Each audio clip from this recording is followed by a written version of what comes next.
दोस्तों आपके सवाल हमारे पास कई सारे हैं जो अलग अलग स्टेट से, क्योंकि लगभग पूरे देश से ही आप लोग हमें कॉल करते हैं, मैसेज करते हैं, व्हाट्सएप पर मैसेज छोड़ते हैं कि क्या पॉक्सो में एंटीसिपेटरी बेल कराई जा सकती है। दोस्तों एंटीसिपेटरी बेल, फिर चाहे वो पॉक्सो हो या मर्डर केस हो, किसी में भी एंटीसिपेटरी बेल आप ले सकते हो अगर आपके वकील साहब के पास कोई ऐसे सॉलिड या स्ट्रॉन्ग ग्राउंड्स हैं जिनके आधार पर बेल होती है, बेल मिलती है। केस अलग अलग तरह के होते हैं। कुछ केसेस में सेक्शन 6 लगा होता है, कुछ सेक्शन में सेक्शन 4 लगा होता है, कुछ सेक्शंस में बनता है सेक्शन 4 के साथ साथ, मतलब लड़की को लेकर भाग गए, उसमें लड़की को भगाने वाले सेक्शंस भी लगे होते हैं। कई बार सेक्शंस लगे होते हैं मारपीट के साथ में कि 323 भी लगा देते हैं, मतलब कि थोड़ा मारा पीटा गया। दोस्तों डिपेंड करता है सेक्शंस पर। अगर सिर्फ 8 और 12 सेक्शन लगा है तो एंटीसिपेटरी बेल लेना थोड़ा आसान हो जाता है। 14 सेक्शन है, बड़ा आसान है एंटीसिपेटरी बेल लेना। साथ में ही अगर सेक्शन 4 लगा है तो वो इन सेक्शन से, मतलब 8 और 12 से थोड़ा टफ है बेल लेना, और अगर 6 लग जाए तो काफी टफ हो जाता है एंटीसिपेटरी बेल लेना। क्या क्या ग्राउंड्स होते हैं अगर आप पॉक्सो में एंटीसिपेटरी बेल लेना चाहते हैं, कैसे आप बेल लेंगे, कौन से कोर्ट से बेल होगी और क्या गलतियां आपको नहीं करनी है, इन सब पर आज हम बात करेंगे अपनी इस वीडियो के माध्यम से। ज्यादा कुछ जानने के लिए पॉक्सो में एंटीसिपेटरी बेल आप कैसे लेंगे, दोस्तों बने रहिए हमारे इस वीडियो के साथ। नमस्कार दोस्तों, फिर एक बार स्वागत करता हूं आप सभी का अपने इस यूट्यूब चैनल पर जिसका नाम है क्रिमिनल प्रैक्टिस और मेरा नाम है वीरेंद्र।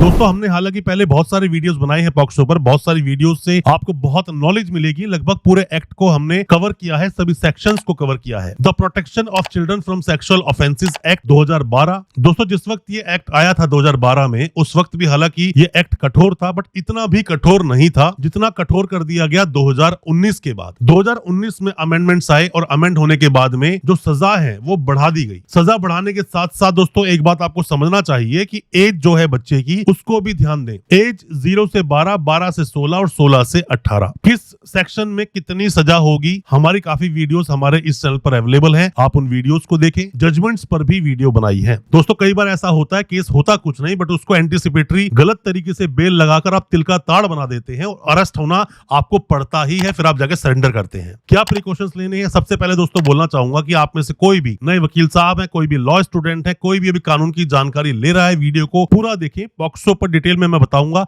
कैसे आप एंटीसिपेटरी बेल लेंगे, और आप पर कोई मुकदमा चल रहा है तो आप हमसे ऑनलाइन कंसल्टेंसी भी ले सकते हैं। दिए गए नंबर पर व्हाट्सएप कर आपको पूरी जानकारी आपके केस के बारे में जरूर दी जाएगी। दोस्तों जैसे कि हम दिल्ली में प्रैक्टिस करते हैं और इंडिया के लगभग सभी हाई कोर्ट में हम जाते हैं आर्ग्यू करने के लिए अलग अलग तरह के केसेस पर, तो अपने एक्सपीरियंस के आधार पर हम ये वीडियो बना रहे हैं जिसमें कि आपको पॉक्सो के बारे में आपके सभी तरह के सवालों के जवाब देने की कोशिश करेंगे। अब बात करते हैं एंटीसिपेटरी बेल लेने की। दोस्तों बेल आपकी हो जाएगी एंटीसिपेटरी बेल अगर आपके वकील साहब के पास में अच्छे ग्राउंड्स हैं। ग्राउंड्स क्या हो सकते हैं? सबसे पहली बात, कोई भी रंजिश का ग्राउंड हो सकता है। अगर मान लीजिए दो फैमिली के बीच में कोई रंजिश चल रही है, बहुत ज्यादा दुश्मनी चल रही है, तो दुश्मनी एक ग्राउंड हो सकता है, क्योंकि आजकल देखा जाए तो बहुत सारे केसेस फर्जी दर्ज कराए जाते हैं। सिर्फ जेन्युइन केसेस ही नहीं होते, बहुत सारे फर्जी केस होते हैं, और इन फर्जी केसेस में आप कई बार देखोगे लड़की अपना मेडिकल नहीं कराती है, मतलब बच्चा अपना मेडिकल नहीं कराता है। वो बच्चा नहीं बोलता है ये बात जाके बोलते हैं उसके पेरेंट्स। अगर लड़की की उम्र है 17-18 साल के आसपास, क्योंकि 18 साल से कम कोई भी बच्चा है, क्योंकि 18 साल से कम लड़का हो या लड़की, वो बच्चा है, तो ऐसे में लड़की भी मना कर देती है 17-18 साल की कि मुझे अपना मेडिकल नहीं करवाना है, मेडिकल एग्जामिन नहीं करवाना है, और उससे छोटी एज होती है तो कई बार पेरेंट्स मना कर देते हैं। अब दोस्तों किस तरह से मेडिकल एग्जामिनेशन होता है उस पर भी वीडियो बहुत सारी अवेलेबल है हमारे इसी चैनल पर। दोस्तों वीडियो को आगे बढ़ाने से पहले मैं आपको बताना चाहूंगा कि आप में से कोई भी नए वकील साहब है, कोई भी लॉ स्टूडेंट है, कोई भी कानून की अभी जानकारी ले रहा है, आप पर कोई केस हुआ है या आपने किसी पर कोई केस किया है, कुछ भी सजेशन चाहते हैं, कोई भी जानकारी चाहते हैं, दिए गए नंबर पे व्हाट्सएप करें, हम आपको रिप्लाई जरूर करेंगे। हो सकता है हमारे रिप्लाई से आपकी कोई मदद हो सके, क्योंकि दोस्तों हम वो सब आपको बता रहे हैं जो प्रैक्टिकली हमारा एक्सपीरियंस है, चाहे वो ट्रायल कोर्ट हो, हाई कोर्ट हो या सुप्रीम कोर्ट में किस तरह से केसेस को फाइट किया जाता है, प्रैक्टिकली क्या होता है, उसके बारे में दोस्तों हम बात कर रहे हैं। अब आते हैं वीडियो पर वापस।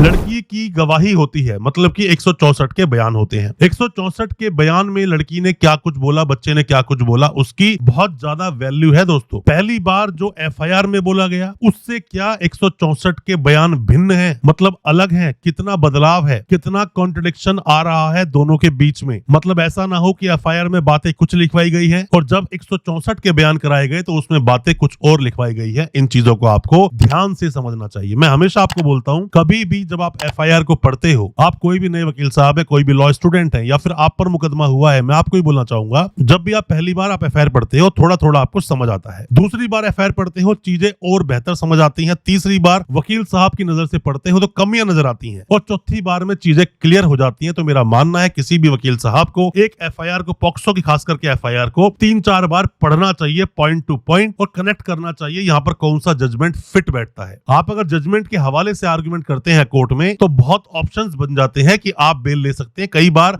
अगर क्वैश पे आप जाएंगे तो क्वैश भी कराई जा सकती है एफआईआर, अगर वो एफआईआर झूठी है। इसमें आपको ये भी देखना पड़ेगा कि पुलिस ने जो पुलिस की ड्यूटीज हैं उन्हें कंप्लायंस किया कि नहीं, क्योंकि अब आपने देखा होगा कि 60 दिन में चार्जशीट लगाई जा रही है पॉक्सो की, तो 60 दिन में जब चार्जशीट नहीं लगाई जा रही तो डिफॉल्ट बेल का सहारा ले लो। आपकी बेल, मान लीजिए सेशंस कोर्ट में आपने एंटीसिपेटरी बेल लगाई, आपकी बेल नहीं हुई तो आप हाई कोर्ट में बेल लगाओ, हाई कोर्ट में ना हो तो सुप्रीम कोर्ट जाओ, सुप्रीम कोर्ट से भी बेल अगर नहीं होती उसके बाद भी अगर आपको कुछ अलग से डेवलपमेंट नजर आता है, आपके पास कोई अलग सा ग्राउंड आ जाता है तो दोबारा से आप बेल लगा सकते हो। इसमें कोई प्रॉब्लम वाली दोस्तों बात नहीं है। अक्सर जो फेक केस होते हैं वो वक्त के हिसाब से, वक्त के साथ साथ बदलते जाते हैं। जैसे अगर फेक केस है तो एफआईआर में कुछ लिखवाया गया होगा जो लड़की ने जब स्टेटमेंट दी जाके पुलिस स्टेशन में, जैसे 64 बयान होंगे तो उसमें और बढ़ा चढ़ा के बात बोली जाएगी। फिर आप जब बेल लगाओगे तो बेल में और बातें बढ़ा चढ़ा के बोली जाएंगी। तो ये चीजें बढ़ा चढ़ाकर बोलना भी आपका एक ग्राउंड बन जाता है बाद में जब लड़की की गवाही कोर्ट में होती है और जब आपके वकील साहब उसको क्रॉस करते हैं। जब भी दोस्तों आप पॉक्सो केस में एंटीसिपेटरी बेल लगाते हो तो वो फैक्ट्स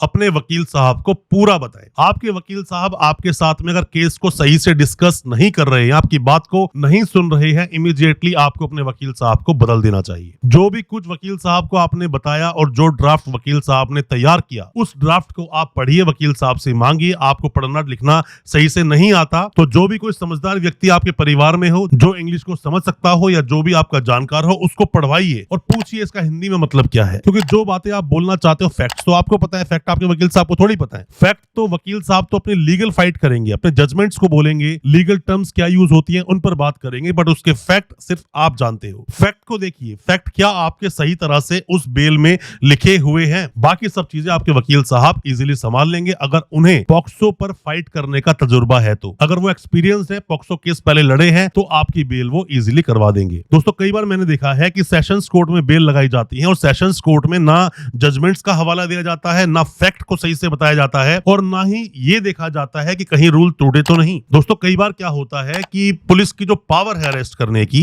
पावर ऑफ अरेस्ट और जस्टिफिकेशन ऑफ अरेस्ट में डिफरेंस है। मतलब पुलिस किसी को अरेस्ट तो कर सकती है, ये उसकी पावर है, बट क्या पुलिस सभी को अरेस्ट कर लेगी? ये जरूरी तो नहीं। ये देखना पड़ता है कि पुलिस ने किन ग्राउंड्स पर आपको अरेस्ट किया या किन ग्राउंड्स पर आपको अरेस्ट करने वाली है। दोस्तों हमने तो ये भी देखा है कि सेक्शन 4 और 6 में, पॉक्सो में सेक्शन में कई बार पुलिस नोटिस देती है 41A का या फिर 35 के सबसेक्शन 3 का। बीएनएसएस में नया जो कानून है उसमें आपको नोटिस मिलता है, कई बार मैंने देखा है। तो उस नोटिस अगर आपको मिला है तो उस नोटिस के अकॉर्डिंग उसका कंप्लायंस करें। मतलब आप जाएं और जाकर इन्वेस्टिगेशन ज्वाइन करें, अपने वकील साहब को साथ लेकर जाएं, अकेले जाने की गलती आप ना करें। और दोस्तों बेल लेने के कई सारे ग्राउंड्स होते हैं। अगर एज वाइज अगर आपको लगता है कि लड़की बड़ी है, जो बच्चा है वो अपनी एज छुपा रहा है, तो उसका पहला जो जिसने जब एडमिशन लिया था पहली क्लास की मार्कशीट नहीं है, 10th की मार्कशीट नहीं है, साथ में ही बर्थ सर्टिफिकेट जैसी कोई चीज नहीं है, तो ऐसे में आप ओसिफिकेशन टेस्ट की डिमांड कर सकते हो। ओसिफिकेशन टेस्ट क्या होता है? इसको बोन टेस्ट भी बोलते हैं। एज का निर्धारण करने के लिए इस टेस्ट को लाया गया था, तो इस टेस्ट की आप डिमांड कर सकते हो। ये डिमांड आपके वकील साहब ही करेंगे दोस्तों कोर्ट में, क्योंकि अगर आप अरेस्ट हो गए हो तो अरेस्ट होने के बाद तो प्रोसीडिंग अलग है, चार्जशीट लगेगी, चार्ज फ्रेम होंगे, बाद में लड़की गवाही होगी और गवाही होने के बाद आप बेल लगाओगे। और बेल भी आप हाई कोर्ट, सुप्रीम कोर्ट जा सकते हो बेल लेने अगर सेक्शन 4-6 लगा है, और अगर मामला है 8 का या 12 का तो ऐसे में बेल आपकी सेशन कोर्ट से भी हो सकती है। एंटीसिपेटरी बेल को आप ऐसा ना समझे कि हमारी एंटीसिपेटरी बेल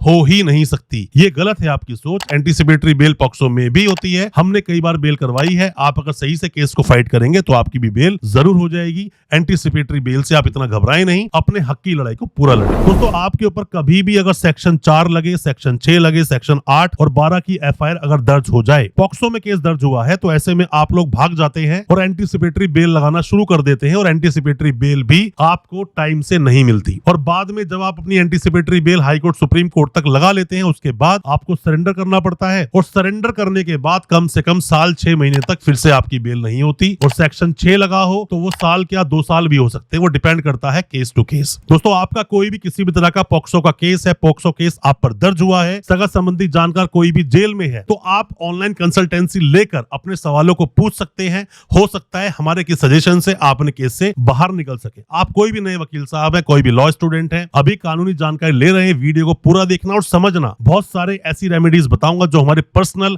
एक्सपीरियंस पर आधारित है, जो दिल्ली में प्रैक्टिस कर या दूसरे हाई कोर्ट्स में जाकर जो हमने केस को फाइट किया, उसके आधार पर हम ये वीडियो लेकर आए हैं। सवाल ये आता है, क्या आप कॉम्प्रोमाइज कर सकते हो? दोस्तों, कॉम्प्रोमाइज वर्ड गलत है। कॉम्प्रोमाइज तो खैर आप नहीं कर सकते ऐसे, क्योंकि पॉक्सो एक्ट कॉम्प्रोमाइज की परमिशन नहीं देता। पॉक्सो एक्ट क्या बोलता है? The protection of children from sexual offences act 2012 का है, जिसमें अमेंडमेंट आया 2019 में। 19 में अमेंडमेंट आने के बाद में ये जो एक्ट है ये और ज्यादा कठोर हो गया और ज्यादा सीरियस हो गया, क्योंकि इसमें सजाओं को बढ़ा दिया गया। पर अगर आप कॉम्प्रोमाइज नहीं कर सकते तो कैसे केस से बाहर निकलेंगे? इसका जवाब है दोस्तों सेक्शन 22। कैसे आप कॉम्प्रोमाइज करके केस से बाहर निकल सकते हैं? बट उससे पहले बेहतर होगा कि आपको सेक्शन 29 पढ़ना चाहिए। दोस्तों, सेक्शन 29 ये बोलता है, प्रिजम्पशन की बात करता है कि जब किसी भी व्यक्ति को लाया जाएगा कोर्ट में जिसके ऊपर सेक्शन 4 लगा है, सेक्शन 6 लगा है, सेक्शन 8 लगा है या फिर सेक्शन 10 लगा है, तो ऐसे लोगों को, ऐसे जो भी कोई एक्यूज कोर्ट में आए हैं, उन्हें जो कोर्ट देखेगा वो गिल्टी की तरह ही देखेगा कि इस इंसान ने अपराध किया है, और इस इंसान ने वो जो अपराध किया है उसके लिए प्रिजम्पशन अपने देश में क्या बोलता है? बोलते कि इनोसेंट माना जाएगा किसी भी एक्यूज को जब तक उसका अपराध सिद्ध ना हो। बट पॉक्सो में ऐसा नहीं है। पॉक्सो में अगर सेक्शन 4, 6, 8, 10 है तो उसमें आपको गिल्टी ही मानकर आपका ट्रायल चलाया जाएगा। ये बोलता है सेक्शन 29। टोटल ही 46 सेक्शन है इस पॉक्सो एक्ट में। अब आते हैं सीधा सेक्शन 22 पर। कहां आप कैसे निकल पाओगे इस केस से? कॉम्प्रोमाइज मोड पर या गवाही को बदलवाकर? दोस्तों, होता क्या है, बहुत सारे मामले फेक हो जाते हैं। रंजिश में आकर आपके ऊपर फेक केस दर्ज करा दिया जाता है, या कई बार हमने देखा है छोटे बच्चे, बेशक हो वो 16, 17, 18 साल के, वो किसी भी तरह के रिलेशन में पड़ जाते हैं और लड़के से प्यार कर बैठते हैं। शादी करने के लिए, बाद में सबक सिखाने के लिए उसके अगेंस्ट एफआईआर दर्ज करा दी जाती है। अब बाद में आता है कि लड़की अगर अपने बयान बदलेगी तो उसके ऊपर एक्शन हो जाएगा, उसको भी जेल जाना पड़ जाएगा, उसके परिवार को जेल जाना पड़ जाएगा। दोस्तों, ऐसा नहीं है। सेक्शन 22 का सब सेक्शन 2 आप पढ़िए। क्या बोलता है ये बोलता है, where a false complaint has been made और a false information has been provided by a child. किसी भी बच्चे के द्वारा फॉल्स कंप्लेंट दी गई है या फिर फॉल्स इंफॉर्मेशन प्रोवाइड कराई गई है पुलिस को या किसी को भी, जिसकी वजह से वो एफआईआर हो गई, नो